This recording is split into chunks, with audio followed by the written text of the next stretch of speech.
The old leadership habit is simple. If a problem shows up, the leader is supposed to help solve it. That made sense when information was scarce and execution was slow. In an AI-shaped workplace, that same habit often creates the wrong answer faster. The real tension is not whether leaders can solve problems, it is whether they can also define the right problem before the team burns time on the wrong one. That is now the higher value skill. AI has changed the economics of execution. Drafts, analysis, summaries, and options can appear almost instantly. That means the limiting factor is no longer generating ideas. It is deciding what deserves to be generated in the first place. Many experienced leaders still act as if speed equals clarity. They ask for a solution before they have named the trade-off, the constraint, or the real customer pain.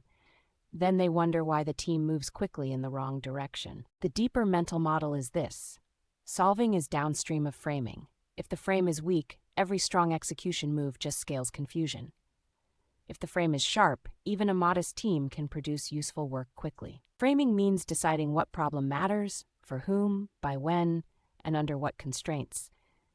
It is not a slogan.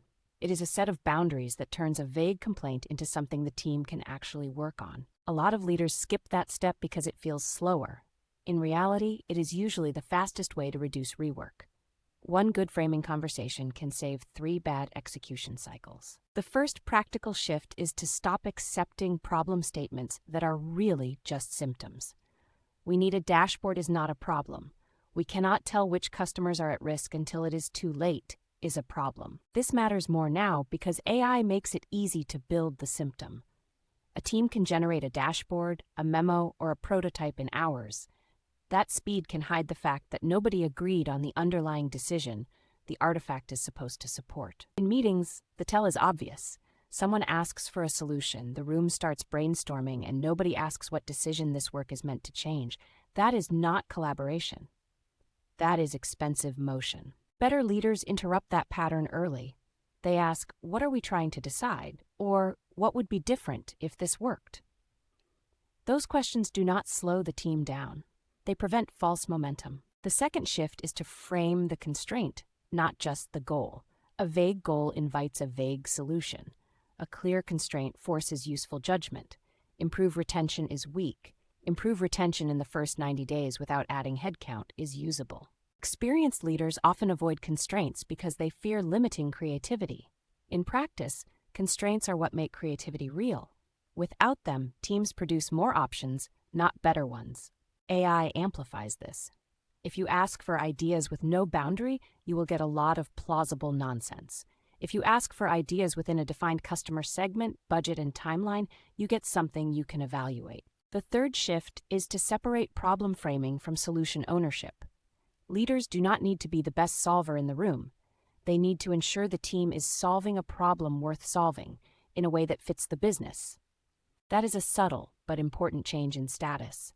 Some leaders still feel useful only when they are providing answers.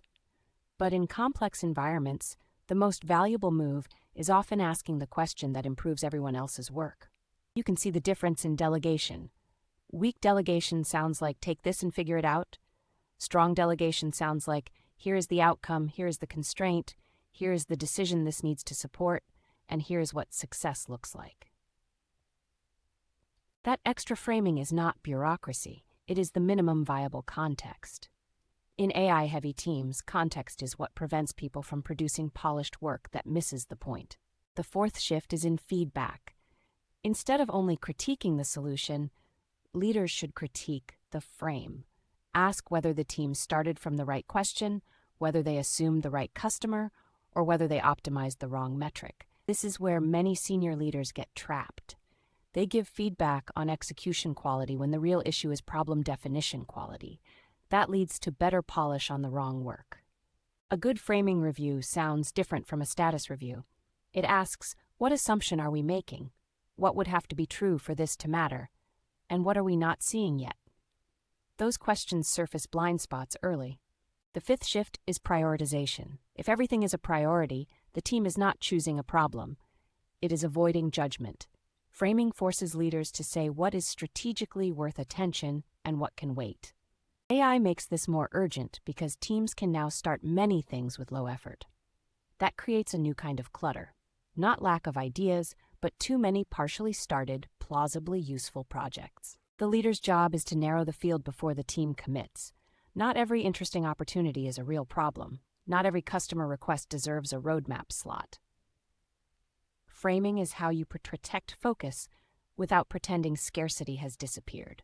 In product meetings, this shows up when teams debate features instead of user outcomes. The leader who frames well redirects the conversation from "should we build this?" to "what user behavior are we trying to change?" In engineering, it shows up when a team wants to optimize a system without naming the business impact. Better framing connects latency, reliability, or cost to an actual customer or revenue consequence. In operations, it shows up when people rush to automate a broken process. If the process is bad, automation just makes the bad process faster. Framing asks whether the process should exist at all. In executive staff meetings, framing is often the difference between a useful decision and a long discussion. A strong leader opens with the decision needed, the options on the table, and the risk of waiting. When leaders do this well, the room gets quieter in a good way. People stop performing and start thinking. That is usually the sign that the real problem has finally been named. There is also a cultural effect. Teams learn that sharp thinking is rewarded more than fast answers.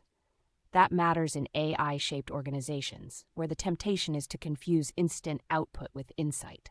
If you reward only speed, people will bring you the first plausible frame they can find. If you reward clarity, they will bring you assumptions, trade-offs, and better questions. That changes the quality of the whole organization. Another common mistake is overframing. Some leaders turn every decision into a thesis document. That is just a different way of avoiding action. Good framing is crisp enough to guide work, not so heavy that it becomes theater. The goal is not more process. The goal is better judgment at the point where work starts. A one-page frame that names the problem, the user, the constraint, and the success metric is often enough. You can test whether your framing is working by looking at the team's questions. If they ask for clarification about the decision, the customer, and the trade-off, the frame is probably useful. If they only ask what to build, the frame is too thin. You should also notice where the team gets stuck. If they keep generating options but cannot compare them, the problem is not creativity. It is that nobody defined the criteria for a good answer. Good framing includes the criteria for success before the work starts. That might be revenue, time saved, customer trust, risk reduction, or strategic learning. Without criteria, the team can only argue from preference. Experienced leaders often underestimate how much energy is wasted on unspoken ambiguity. People nod in meetings, then interpret the work differently for days. Framing makes those differences visible before they turn into conflict. That is especially important when teams are distributed or cross-functional. The more context switches and time zones you have, the more expensive vague direction becomes. Framing is how leaders create alignment without constant supervision. The practical leader move this week is simple. In your next important meeting, do not start with solutions. Start by writing one sentence that names the problem, the user or business outcome, the main constraint, and the decision that needs to be made. Then ask the room one question: what would make this the wrong problem to solve? That question surfaces hidden assumptions fast. It also tells your team that judgment matters more than speed alone. If you do that consistently, people will stop waiting for you to have the answer. They will start bringing you sharper problems, better context, and more useful options. That is the real upgrade in leadership.